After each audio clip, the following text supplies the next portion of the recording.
So this is a story that I learned from Christine Willison down in Wales, but it's about a character that's known all over our land. These days you would know him as the Green Man, but that's an expression that's 100 years old. It's a very new expression. Yes, people will argue, but there are pubs called the Green Man. They're ancient. Yes, they were named after the man who cut the village green and went for a pint afterwards. He would have been known as Jack in the Green, the gods of nature, perhaps Cernunnos. And this is the story of how he came to be. For once upon a time, many, many, many years ago, there was a prince. And this prince was as many princes are in stories. He was well bred. He was brought up to know how to treat the commoners and the paupers around him. He was spoiled. And it was his 21st birthday. And he had chosen to do what he wanted to do best. He would go riding with his men. He would go riding with his men in the forest which was his birthright, where he had ridden and where he had hunted since he was just a small boy. He knew that forest like he knew the back of his hand. And so that day he chose his horse, the finest of grey mares, and off he went with his hunting horn and his bow and his arrows, and he rode at the front of the men. And they cried with joy when they left the castle that morning, and their horns were blown, and in deep, deep, deep into the forest they went. He didn't know what he was hunting for that day, but he knew it would be something special. He just knew in his bones, and that was when he saw it. Just off in the distance, shining white through the darkness of the green trees. A stag. A stag that was all white, a rarity and special. And he called to his men, the boys and the young gentlemen behind him, and said, "That is what I will bring to supper tonight."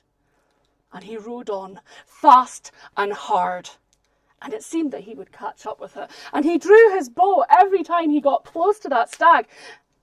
But it was like it was toying with him. It was like it was waiting for him. And every time it came to a turn, every time he managed to get the arrow and the bow, I would change direction, and it went deeper and deeper and deeper into the forest. And soon his men were lost far, far behind him. But he didn't care. This was what he lived for. The hunting was pumping through his veins. He was getting tired. So he was quite glad when he saw that the stag had stopped in a clearing. He wasn't even sure if he wanted to kill it now. It was such a magnificent beast. And he looked around and he could see in the clearing that there was a waterfall at one end and a great big pool, a deep pool, which he longed to jump into. The stag was looking at something. And then the stag looked at him, right into his soul. And then it turned and seemed to melt away into the forest. "I'll get you another day," said the prince, and he dismounted from his horse. He took the horse to the water to drink, and then he took off his clothes. I would like to say that he folded them neatly, but he was not the kind of man that had been brought up to do that. He had people to do that kind of thing for him, don't you know? And he then put his hunting knife, his hunting horn, and of course his boots down by the pool, and naked he dived down into the cold, clear, cool water. And he swam, and opening his eyes under the water, he could see the wee brown trout swimming by. He could see the bulrushes. He could see the sunlight glinting down. And he was happy deep down in his heart. And he rose a couple of times and went down again, drinking the cold, fresh water. But when he finally came up from the water, he looked around and he saw, "Stop! Thief! Where is my horse? Where are my clothes? Where are my boots?" Everything had been gone. Someone had taken his things. And here he was, stepping out of the pool, naked, with nothing to... "Thieves! I will catch you. I don't care who you are. I will catch you and I will have you killed for this."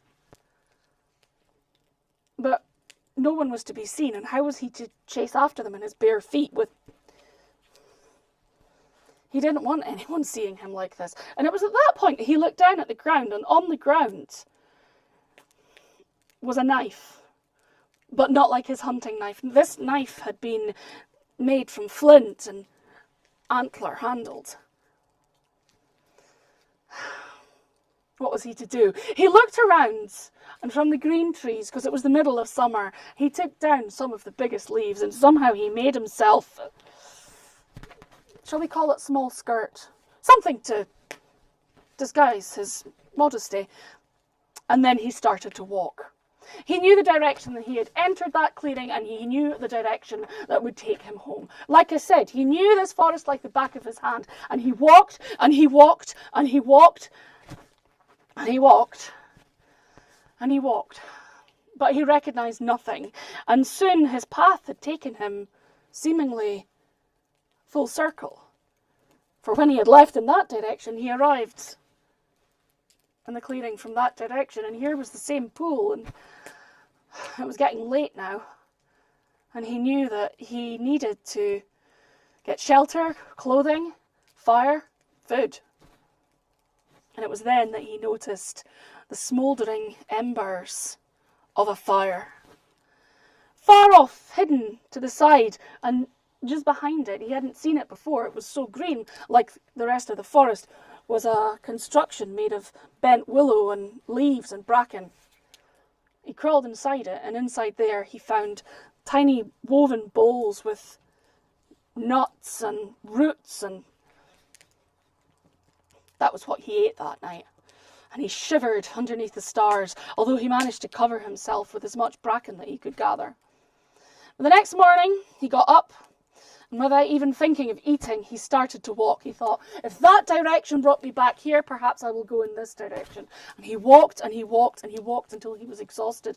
And just as he thought he could walk no more, he arrived at the clearing again, this time from the other side. And his stomach grumbled. And that was the first time that he went into the pool to try and catch some of those fish. It was hard. But eventually he had one on a stick roasting over the fire, which he'd managed to keep going from the night before. The next day came, and he decided he would go in that direction. The same thing happened again. He came into the clearing. The day after that, this is the way he went. He came in. And after that, this was the way of his life. He would get up, he would try and catch some food, and he would try to escape that forest. Every time he went in away, he would come in from the opposite direction back into the clearing, as if he could never leave that place. And time passed. But this prince, who'd been used to everyone doing everything for him, soon learned that he would have to survive, because autumn would come, and with it the great riches, but then winter would come as well. One day he made a snare. He found out how to make a sort of fibre from the nettles around him, and he caught a hare. The hare was quickly skinned with that knife, and he knew that how to cure the skin. And the first thing that he made, well, every day he was still pinning the leaves around him, and he toyed between what needed covering most.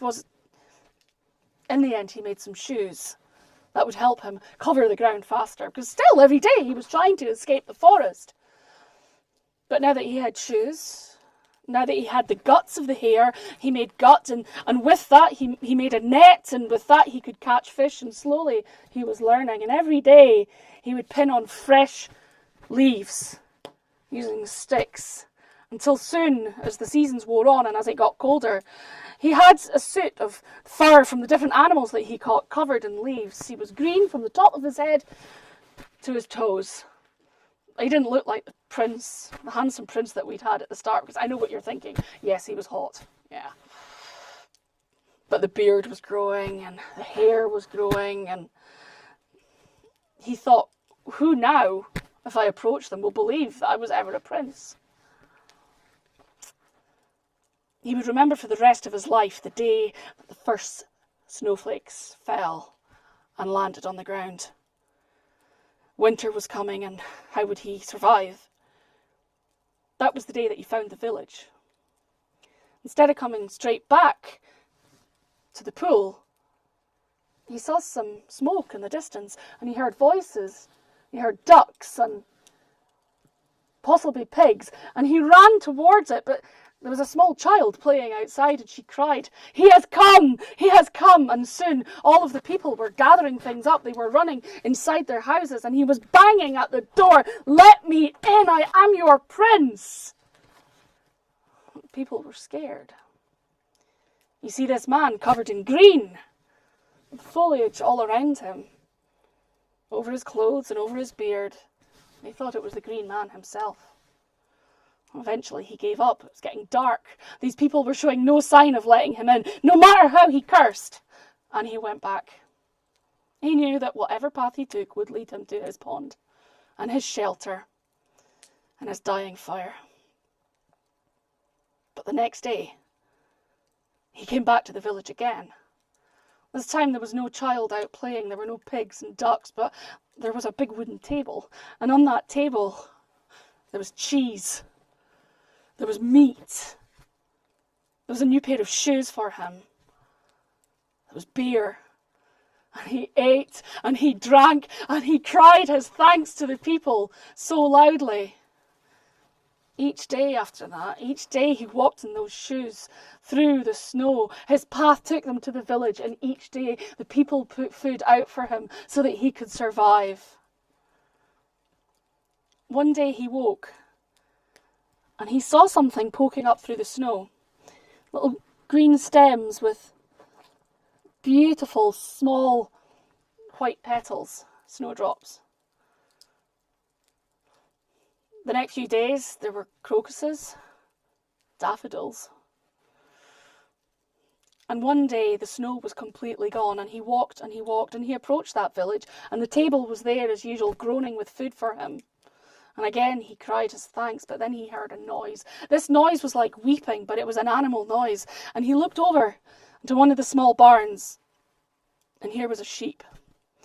It was a ewe, and it was trying to birth a lamb. And the prince shouted out, "One of your animals, it will die! It will die! I need..." And the prince, who had previously never so much as made a bed for himself, went over, and he got down on his hands and knees in the mud, and with his own bare hands he pulled that lamb out of the mother and held it in his arms. And the sense of achievement that he felt, I can't describe it, but he knew that the people were watching him. The next day when he left, it was definitely spring. The path did not take him to the village anymore. The path simply took him back to his pool.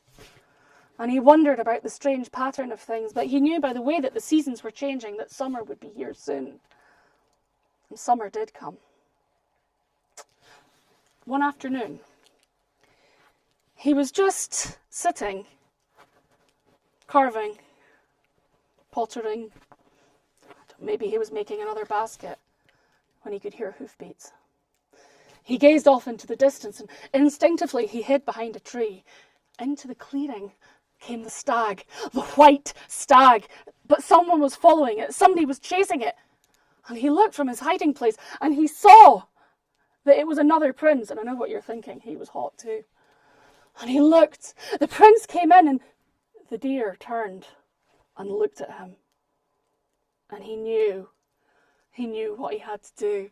He waited until the prince had taken the horse to water. He waited until the prince had taken off his clothes, dropped them with his hunting horn, his bow and his arrow, and that prince had dived deep into the clear water. And he went forth. He took that horse, he took those clothes, and he left behind the knife.